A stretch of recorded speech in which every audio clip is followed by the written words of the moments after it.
Bienvenue dans cette nouvelle série d'audio d'auto-hypnose consacrée à l'autoréflexion.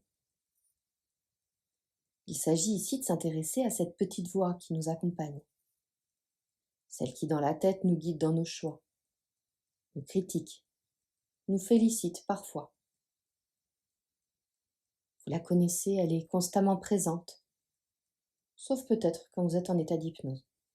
Et encore que, ne serait-ce pas elle qui sous une autre forme nous fait parvenir des messages, peu importe vos croyances à ce sujet. Ici, ce qui nous intéresse, c'est ce que l'on peut faire de cette petite voix et comment on peut s'en servir pour améliorer notre quotidien et mieux se connaître soi-même. Il est avant tout important de faire une distinction entre autoréflexion et rumination. Ce que nous appelons autoréflexion demande un effort. Il s'agit de donner une signification personnelle à ses pensées, à ses propres expériences, les explorer, les expliquer et les maîtriser.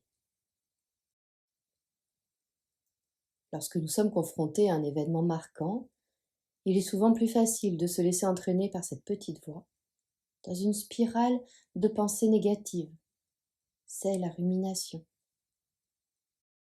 Les mots se répètent, se concentrant essentiellement sur les causes et les conséquences d'une expérience. Et c'est là que l'autoréflexion peut nous aider à nous sortir de cette spirale et à prendre sur nous-mêmes, nous faisant évoluer et prendre les meilleures décisions pour nous. Alors je vous propose de vous installer confortablement et de prendre une grande inspiration, comme pour signifier maintenant à votre corps de se détendre sur l'expiration. Focalisez toute votre attention sur vos ressentis internes, peut-être sur une partie de votre corps d'abord, ou peut-être sur votre corps tout entier, comme un ressenti général de détente qui commence à vous envahir tranquillement. Et puis si ce n'est pas encore fait, je vous propose de fermer les yeux maintenant,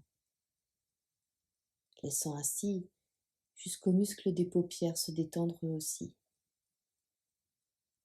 Vous êtes là, confortablement installé. Vous respirez tranquillement. Peut-être que cette petite voix se fait discrète. Alors, repensez à un souvenir, une expérience qui vous aurait entraîné sans que vous ne puissiez le contrôler vers la rumination. Ici, pour une première expérience, je vous conseille de choisir un événement anodin, quelque chose qui vous a tenu un certain temps et qui ne serait peut-être pas tout à fait digéré encore. Une parole, un acte, un comportement de quelqu'un d'autre ou de vous-même, et dont vous aimeriez bien voir vos ressentis changer. À présent, concentrez-vous sur ce que dit cette petite voix à l'intérieur. Comment parle-t-elle? Quels mots utilise-t-elle?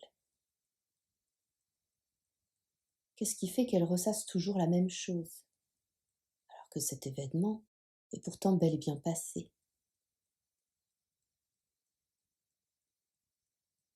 Qu'est-ce qui fait que, quand vous y repensez, cela fait remonter en vous un sentiment désagréable?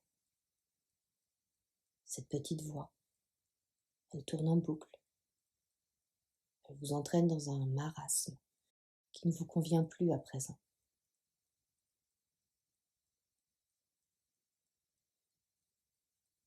Maintenant, vous allez pouvoir modifier cette petite voix peut-être, en vous adressant à elle directement, ou à vous-même si vous en avez la possibilité. Commencez par revivre cet événement qui vous a marqué, comme si vous étiez étranger à cette scène, comme un spectateur qui n'a aucun parti pris.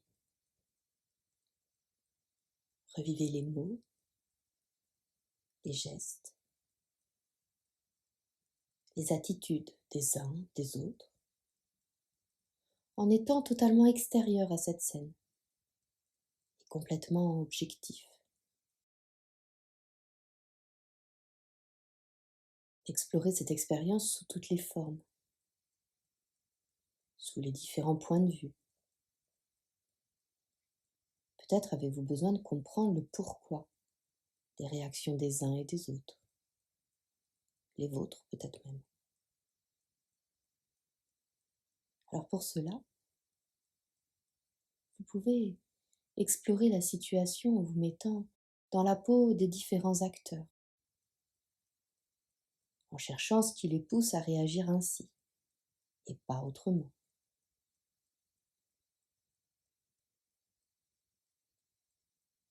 Questionnez-vous aussi sur le pourquoi vous réagissez comme cela.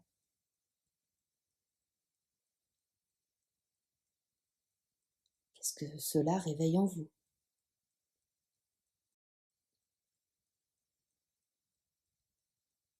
Peut-être que cela vous fait penser inconsciemment à une situation similaire du passé qui vous a marqué.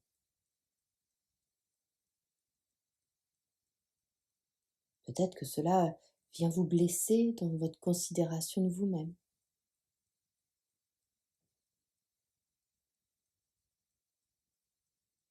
Peut-être que cela porte atteinte à vos valeurs profondes, vos croyances.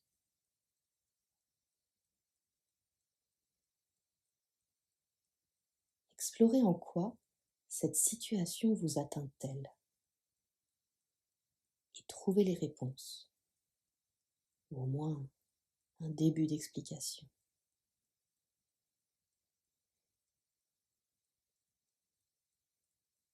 Avec l'hypnose, on ne peut pas modifier les autres.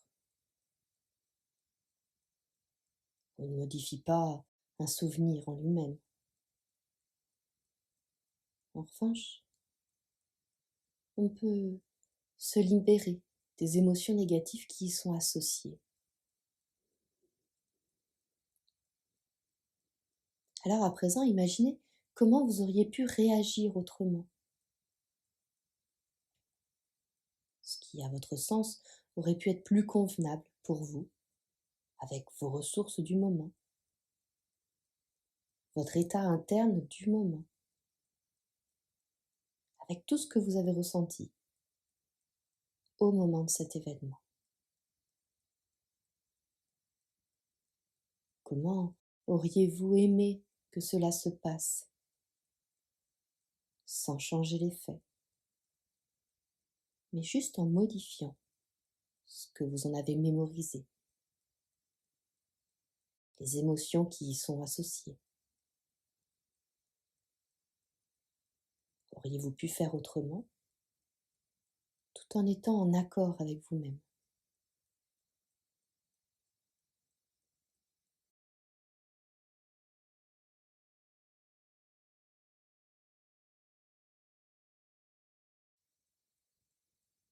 Voilà, vous venez de faire une première expérience d'autoréflexion. Cela est peut-être facile pour certains qui ont déjà l'habitude de le faire sans pour autant mettre un mot dessus. Pour d'autres, cela demandera un effort au début, puis en s'entraînant, peut-être en mettant une routine quotidienne d'introspection de la journée écoulée par exemple. Cela deviendra naturel et les bénéfices sauront vous surprendre. Pour l'heure, il est temps de reprendre conscience de votre environnement, de votre position ici, en commençant par bouger les pieds, les doigts, les épaules, en vous étirant peut-être ou en bâillant, ou tout autre geste qui vous permet de revenir ici, dans l'instant présent, dans votre réalité, en pleine possession de vous-même et en pleine forme. Alors vous pouvez ouvrir les yeux, maintenant.